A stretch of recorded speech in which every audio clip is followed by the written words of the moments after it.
A controversial question that's going on social media. If you rank importance of your mom, daughter, and wife in order, who comes first? You know that That's a tough one. I mean, I don't know that you rank that, but I'll tell you, here's some priorities. Your wife has to come before your daughter because your daughter thrives from the umbrella of a healthy marriage. And in order for you to properly take care of your daughter, you have to have and be solid with the relationship with your wife. That is the proper order. And then your mother, I mean, you get to a level to where you realize they're not taking care of you anymore. You're taking care of them. And that's part of it. I don't know that you can rank order those.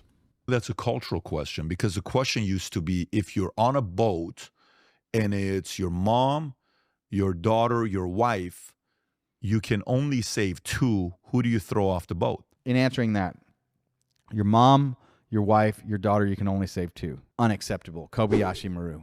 I don't take Kobayashi Marus. I changed the rule of the game. I would find a way. If you think that you're limited to only being able to do that, then you need to expand your limitations. And you need to do it real quick. You find a way to save them, and you save them, and you do your absolute best. Now, if it was them or me to save their lives versus mine, hard to say for my mom because she's already passed away. My dad would probably give his life for all of us. He's 77. He's got Parkinson's disease. Just pragmatic.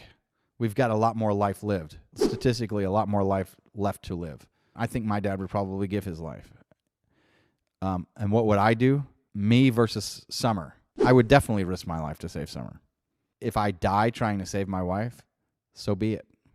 But I guarantee you I'm going to give it 100% effort. And by the way, I'm not going to go down easy. I'll figure out a way to save us both. And if this is a type of thing to where it's not just the two of us, but there's other people that we could save. Like, for example, somebody asked me recently, they said, would you give your own wife's life to save, if abortion was illegal, and what if your wife got pregnant and your wife had to die? Supposition is I save millions of babies from being killed in the womb, and all I have to do is sacrifice myself and my wife. You bet you. I mean, you tell me how I can save the lives of millions otherwise. I mean, that's the Bruce Willis Independence Day, right? Would I go up to the comet, blow the comet up to save the whole planet Earth? Ready? Let's go. We need an angel of justice. Sure, I would. Would I prefer to prevent abortions? Yeah. And then I got accused of, you just want more kids. It's not that I want more kids. I don't care if people have kids or not. That's a choice. It's probably better if people have kids. It does say in the Bible, be fruitful and multiply. And there's probably really good reasons for that, especially in a very prosperous country. It's a blessing to be here.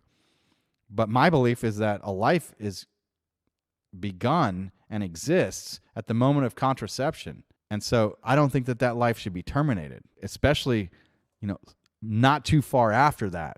If it's something to where the zygote doesn't attach to the uteral wall, I mean, maybe. But if you're a month pregnant, I think it's an evil to do that. I think it's a sacrifice to an evil force, an evil spirit, ungodly. I don't think that should be done at all. And I pray for those that have had to go through that. And I hope that you never do have to go through that. I don't think that that's an acceptable method of birth control.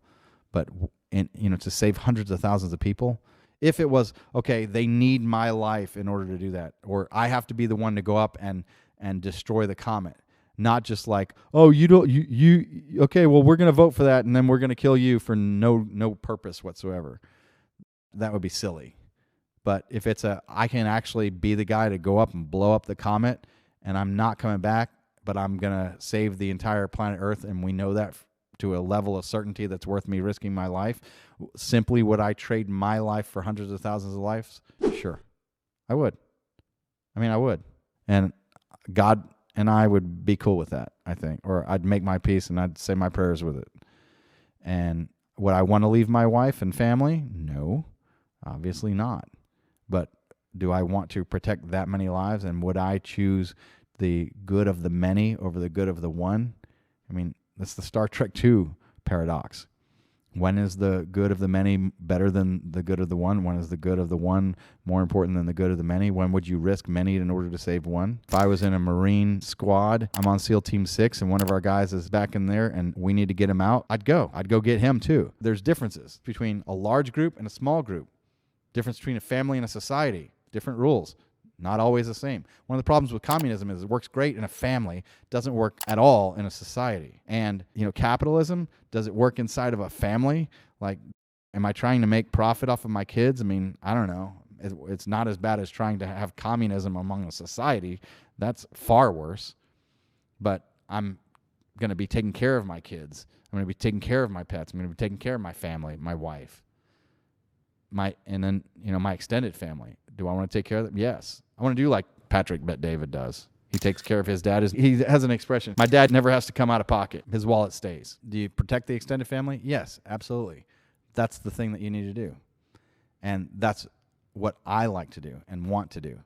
And if my wife was pregnant and I was left with the choice of, Dana, you are the deciding vote. If you make abortion illegal, there will be a few women, including your wife, that will die because they can't get whatever the life-saving care, which, by the way, is not, I don't think that that's the actual status of the law. I'll look into that for the benefit of our audience.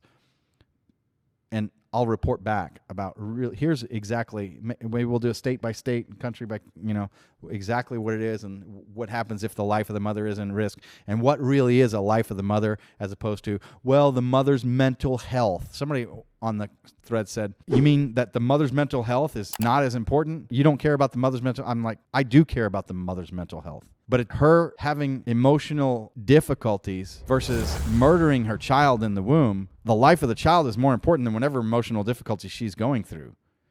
And whatever emotional difficulty she's going through, it's going to be worse if she murders a child.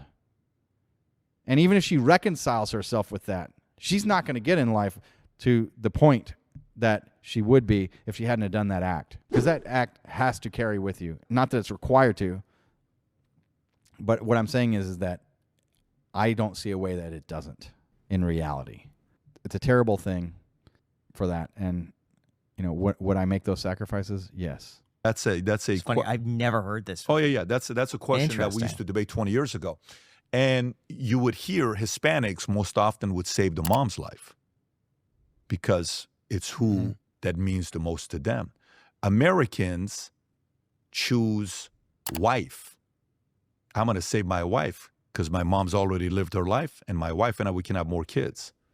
And, you can give the... I don't know. It might be daughter, but I'd be trying to save them both. I mean, I can't see an actual situation where there would be an actual value proposition where you would have to pick. I would be just playing the odds. Which one do I have the better chance of saving? Which one can I save fastest? Which one can I save and then go back to try and save the other? I would just purely be in cost-benefit analysis. What can I do and save the most? It's never like that false hypothesis. Trick answer to say, I'll jump off with my mom and I'll try to swim. You can get creative, but you're trying to corner somebody to make the answer to the question. It's purely a cultural question to answer. And to me, the kid hasn't lived their life yet. That kid's got to have an opportunity for life. And the rest of us have lived life already. Correct. I want this kid to experience life. If I've lived 46, that's 46 more years than my kid has lived. Go ahead and give that kid the opportunity to live the life. I'm okay. By the way, today, I'm 46 years old. I have lived the life of 100 average men combined, not in an arrogant way. Also the nasty side, the ugly side, the tough side. I've lived an incredible life. If today I'm gone, you have no idea. There's no complaining. I feel the exact same way. I agree with him. Like 50 more years. I would too. But if he says, no, it's done, dude, let's roll. Yep. I'll go upstairs and play backgammon with whoever's there, and I'll go clean some clouds and chill out. And what job you have for me up here? I don't know if there's podcasting in heaven. If there is, I'm sure I'll do a podcast. I don't know if I'm selling insurance because you don't have any need for life insurance. You're already dead, right? So it's going to be confusing what I'm going to be selling. But yeah, it's a cultural question you're asking, and that's my answer to that question. Love it. Thank you so much. Anytime. Mine would be pragmatic and exactly what his is. You got to give that other person that opportunity to live. And, do I plan on 50 more years? Yeah, I plan on more than that. I'm planning on 90. 90 more years. I want to live to be 140, and I think we can do it.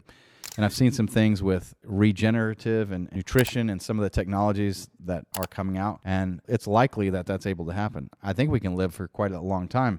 I'm concerned about the chemicals and poisons and pesticides and different things that we're exposed to and plastics, what we put in our body, and just different things that can happen. But I think we have a lot of longevity left in us. I think this is the best time to ever be alive. AI is going to be a very interesting thing to see how technology advances and how we improve that.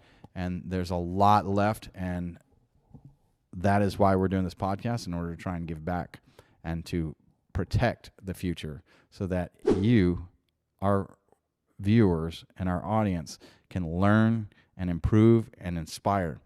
You can do it. Be an excellent man. Be an excellent person. Be an excellent woman. You've got this. Stay tuned. Like, subscribe. Tell us what you think in the comments. And we'll see you in the next episode. This is The Lawyer Dana Show.